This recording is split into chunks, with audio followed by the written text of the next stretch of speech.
आज की कथा से 2-3 चीजें बहुत प्यारी सीखी। हमें तोड़ना नहीं है और हमें एक ही नियम रखना है, संयम का नियम रखना है। और तीसरा, हमको छिपना चाहिए, प्रभु को छपना। और आजकल तो हम लोग छप रहे हैं, प्रभु छिप रहे। आजकल यही जमाना है। चेला की फोटो एक जगह हमारे साथ घटना घटी है, अब घटी है तो बोल देना चाहिए। भारत में एक जगह हमारे साथ उत्तर प्रदेश की घटना घटी। उसने कथा करवाई, हमारी कथा यजमान ने, जैसे माता जी ने करवाई। आपने नहीं, तो यूपी वाले ने, एक ने कथा करवाई यूपी वाले ने। तो उसने क्या किया, बैनर, भारत में बैनर होर्डिंग चलते हैं, बहुत प्रचलन है। तो बैनर में क्या किया कि हमारी फोटो तो छोटी कर दी, अपनी 6 फुट की लगा दी। हम आपकी नहीं कह रहे माता जी, यूपी वाले अपनी 6 फुट की, ऐसे हाथ जोड़ें, ऐसे हाथ जोड़ें, ऐसे कलश रखें, आइए स्वागत है।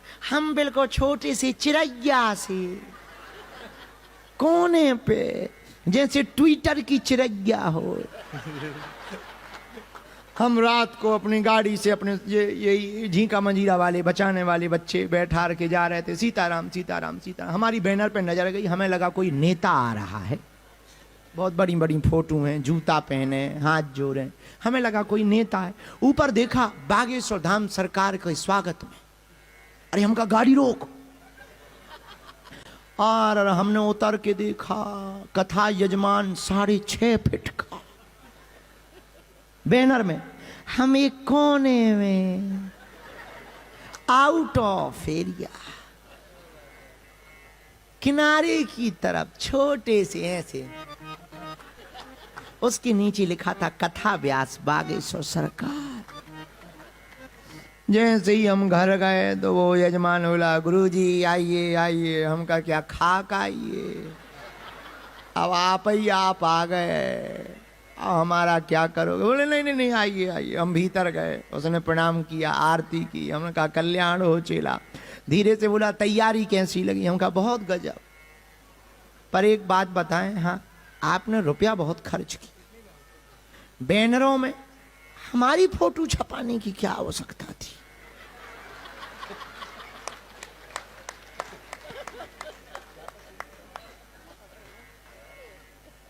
वो बोला महाराज जी मतलब, हमने कहा नहीं, मतलब सीधा सा है, काय को कोने में छपवा, अच्छा नहीं लग रहा, आप ही आप। तो उसे समझ आ गया, बोले गुरुजी क्षमा करो। हम क्या खाक क्षमा करो, है? ये कोई क्षमा वाली बात होती है। तुम 6.5 फुट के कम से कम 1.5 फीट के लगा देते, इज्जत बची रहती कि हम बकता है। बड़ी आफत। अच्छा, आदमी इतना खतरनाक, आदमी से जीतना बहुत मुश्किल, बहुत मुश्किल। सुंदरकांड की यही 5 सुंदरता हैं। कौन कौन सी? सुंदरकांड की पहली सुंदरता भक्त और भक्ति का मिलन। दूसरी सुंदरता आत्मा का महात्मा से, महात्मा का परमात्मा से मिलन होता। सुंदरकांड की तीसरी सुंदरता है मां सीता द्वारा, हनुमान जी दूत बनकर के गए थे, सुंदरकांड में पूत बनकर के आए, ये भी एक सुंदरता। चौथी सुंदरता रावण की मूंछ हनुमान जी की पूंछ उखाड़ दी। और 5वीं सुंदरता वक्ता कैसा होना चाहिए, ये सुंदरकांड बताता है। इसलिए सुंदरकांड सुंदर है, इसको जो भी पढ़ेगा उसका उद्धार अवश्य होगा, हनुमान जी की कृपा होगी। और जो प्रति मंगलवार को अपने घर पर राम विग्रह के दरबार के चित्र को रख करके सुंदरकांड का पाठ करता है, वो हनुमान जी का परम भक्त कहलाता है। बच्चे परेशान रहते हो, पढ़ते ना हो, सुंदरकांड का पाठ सुनाइएगा। घर में नकारात्मक ऊर्जा, नेगेटिविटी, तंत्र मंत्र परेशान करता हो, सुंदरकांड के पाठ को करके सुंदरकांड का हवन कर दीजिएगा, घर से तंत्र मंत्र तुम्हारे भाग जाएगा। सुंदरकांड अगर आप पढ़ रहे हैं तो आपका घर भी सुंदर हो जाएगा।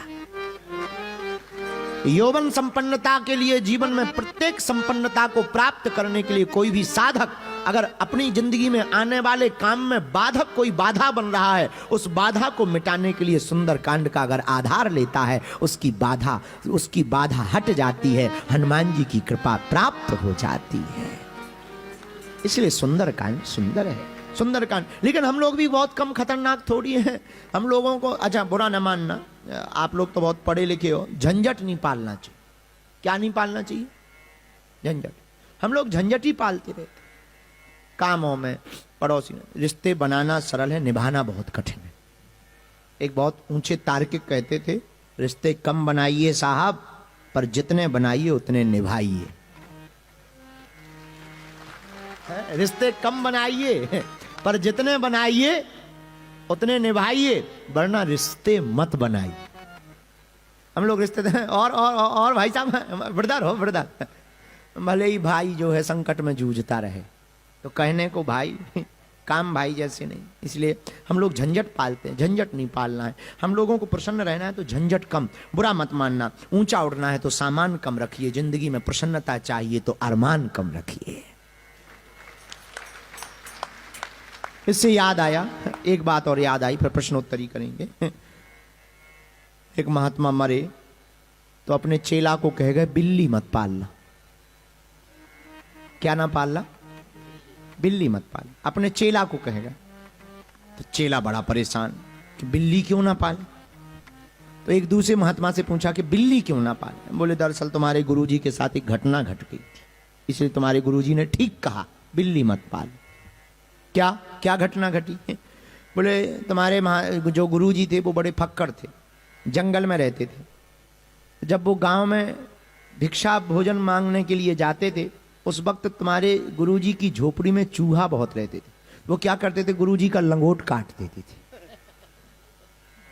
तो गुरुजी हैरान रहते थे, तो गांव वालों से सुनाया कि हमारे कपड़े चूहे काट देते हैं, हम क्या करें? गांव वाले बोले बिल्ली पाल लो, चूहे खा जाएगी, तुम्हारे कपड़े सुरक्षित रहे। और बात ठीक थी। महात्मा जी बोले बिल्ली दे दो, तो बिल्ली ले आए।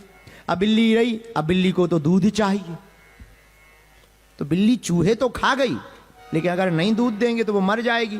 तो गांव वालों ने तो 10-15 दिन दूध दिया, पर गांव वाले बोले महाराज कब तक दूध दें? अब एक काम करो, तुम दूध के लिए गाय ले लो।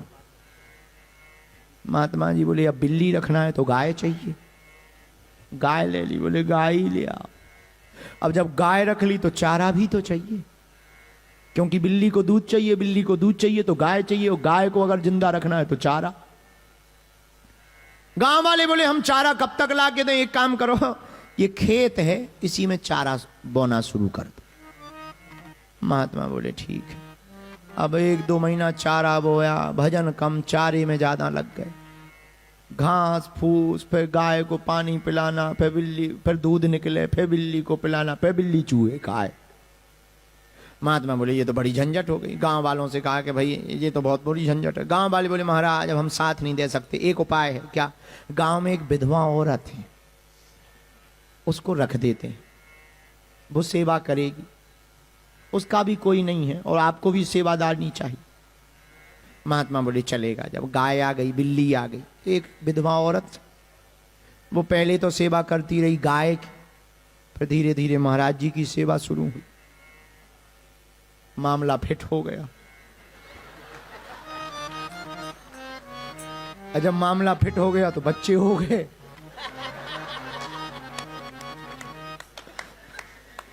गांव वाले बोले ऐसे काम नहीं चलेगा, फिर बोले शादी करनी पड़ेगी। महात्मा बोले जब यहां तक पहुंच ही गए, अब भाई छोड़ते नहीं बनता था, क्योंकि बिल्ली रखनी, बिल्ली रखनी है तो दूध चाहिए, तो गाय चाहिए, और गाय रखनी है तो घास चाहिए, और घास को लिए वो।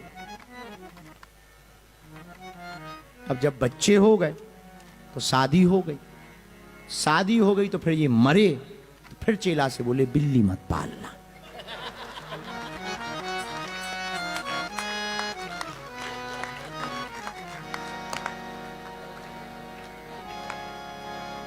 पूरे झंझट की जड़ बिल्ली है।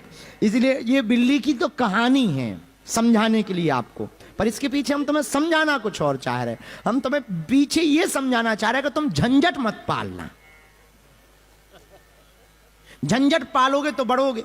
अब तुम पे जैसे कार नहीं है और तुमने कार खरीदी तो ड्राइवर चाहिए, फिर कार के रखने के लिए गैरेज चाहिए, फिर डीजल के लिए रुपया चाहिए।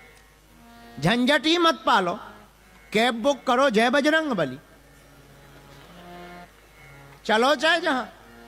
लोग हमसे पूछते हैं कि आप इतना बाहर रहते, कम रहते, आप इतना प्रखर होकर के मुखर होकर के बोलते आपको डर नहीं लगता। हम का ना इनकम है ना दिन कम है। अब हमें किस बात का डर है? डर उनको होता है जिनके इनकम और दिन कम। हम तो जय बजरंग बली नगरदम में, भगवान की कृपा घर वाली है नहीं है कि बच्चों की तरफ मुंह देखें। अब किसकी तरफ मुंह देखना है? उनकी तरफ पर देखना है, सो वो हमें देख रहे हैं, हम उन्हें देख रहे हैं। अब इतने में अगर कोई बीच में लपेड़े में आ जाए तो अपने सनातन के लिए हमें बोलना अगर पड़े तो बोल देते हैं, क्या दिक्कत है? इसलिए प्रखर भी है और मुखर भी है। तो लेकिन झंझट मत पालना।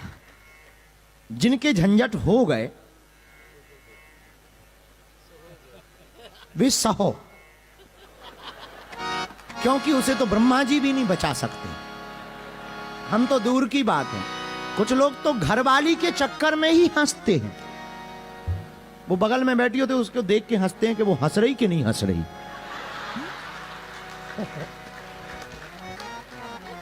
अब भाई झंझट है, आपने रख लिया है, अब पीछे नहीं हो सकते।